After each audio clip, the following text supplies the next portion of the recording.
Magandang umaga po sa ating lahat, mga kapatid. Magandang umaga din po, Father. Martes Santo, patuloy tayo sa pagninilay sa pagpapakasakit, paghihirap at kamatayan ng ating Panginoon patungo sa kanyang tagumpay sa krus. Sa ating ebanghelyo, 2 punto ang nais kong bigyang diin. Una, ang tungkol sa sinasabing karanasan ng mga alagad habang sila ay naghahapunan. At medyo naging tensyonado ang hapunan sapagkat nagsalita si Jesus, "Tandaan ninyo, ako'y ipagkakanulo ng isa sa inyo." Matinding salita, kaya naguluhan ang mga alagad. Pinakiusapan ni Pedro si Juan, "Pakitanong mo nga, sino ang tinutukoy niya?" Ang sagot, "Ang ipagsawsaw ko ng tinapay, siya na nga." Ang ipagsawsaw ko ng tinapay, kung kanino ko ito ibibigay, siya ang magkakanulo sa akin. Biruin mo yon. Alam na alam ni Jesus, itong taong ito ang magkakanulo sa kanya. Pero gumawa pa rin siya ng isang pagkilos na punong-puno ng pagmamahal. Alam kong ipagkakanulo mo ako, pero ipagsasawsaw kita ng tinapay, eto, kainin mo. Walang anumang galit, walang anumang sama ng loob.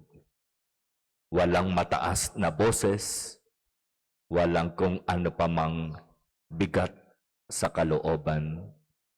Para kay Jesus, itong taong ito na magkakanulo sa akin, hanggang sa huli, patutunayan ko sa kanya, mahal ko pa rin siya. Iniisip ko pa rin ang kanyang ikabubuti. Baka magbago pa ang isip. Pero sabi ng Ebanghelyo, pagkakuha ni Judas Iscariote sa tinapay, ito'y kanyang kinain at siya'y umalis. Sayang, pinakitaan ni Jesus ng pagmamahal, pero hindi ito naintindihan ni Judas Iscariote. Mas mahalaga sa kanya ang 30 pirasong pilak kaysa pagmamahal ni Jesus. Ikalawang punto tungkol kay Pedro, ang sinasabing pinakapinuno ng mga alagad. Sinabi ni Jesus, "Ako'y aalis. Hahanapin ninyo ako. Ngunit sinasabi ko sa inyo ngayon, hindi kayo makapupunta sa paroroonan ko." "Saan po kayo pupunta, Panginoon?" tanong ni Pedro. "Sa pupuntahan ko, hindi ka makasusunod ngayon, pero susunod ka pagkatapos." At narito na ang Pedrong mayabang, hindi nag-iisip, pabigla-bigla. "Panginoon, hindi pwede. Buhay ko man, ibibigay ko sa iyo." At sinabi ni Jesus sa kanya, "Buhay mo, ibibigay mo sa akin? Talaga lang, tandaan mo, bago tumilaok ang manok, 3 beses mo na akong naitatuwa." Sa karanasan na ito ni Pedro, talagang makakapulot tayo ng magandang aral. Kasi sa maraming pagkakataon, katulad din tayo ni Pedro. Mayabang kung magsalita. Akala mo alam ang lahat. Akala mo kaya ang lahat. Pero sa katotohanan, hindi pala. Marami sa atin kapag nagbibitaw ng salita, akala mo totoo. Akala mo mapanghahawakan. Yung tipong salita na kayang panindigan.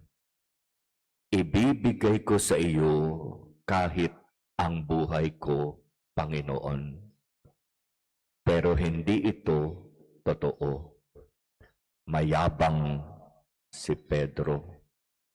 Kasi nung siya na ang nakaharap sa matinding pagsubok at siya ay tinatanong nung isa sa kasambahay, nung may-ari ng bahay kung saan nililitis si Jesus, di ba? Tinanong siya nung kasambahay, di ba alagad ka ng Jesus na yan? At 3 beses siyang tinanong. At itinanggi ni Pedro na kilala niya si Jesus. Ibang-iba doon sa Pedrong kaharap ni Jesus, buhay ko man iaalay ko para sa iyo, Panginoon. Pero salita lamang pala yun. Mayabang, puro salita, hindi naman kayang panindigan. Mga kapatid, ngayong Martes Santo, patuloy nating suriin ang ating mga sarili, ang ating mga puso. Kapag binibigyan ba tayo ng Diyos ng pagkakataon para patunayan ng Diyos sa atin ang kanyang pagmamahal, talaga bang ito'y ating pinaniniwalaan at tinatanggap? O katulad ni Judas Iscariote, sa halip na tanggapin ang pagmamahal ng Diyos, nagiging mas abala tayo sa maraming bagay. Sa mga pagkakataon ba na nagbibitaw tayo ng salita, ito ba'y talagang mapanghahawakan? Totoo yung kayang panindigan. O katulad ni Pedro, mayabang lang tayo kung magsalita. Pero sa katotohanan, hindi natin kayang panindigan at walang katotohanan ang ating sinasabi. Sinungaling. Ganyan tayo. Sa maraming pagkakataon, hindi totoo ang ating sinasabi.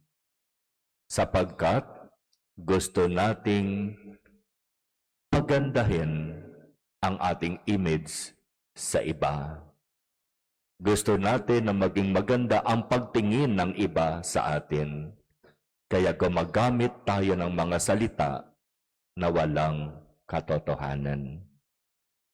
Hingin natin sa Diyos ang biyaya na tunay nating tanggapin ang nag-uumapaw na pagmamahal ng Diyos sa atin at maging tapat at totoo nawa tayo sa ating salita.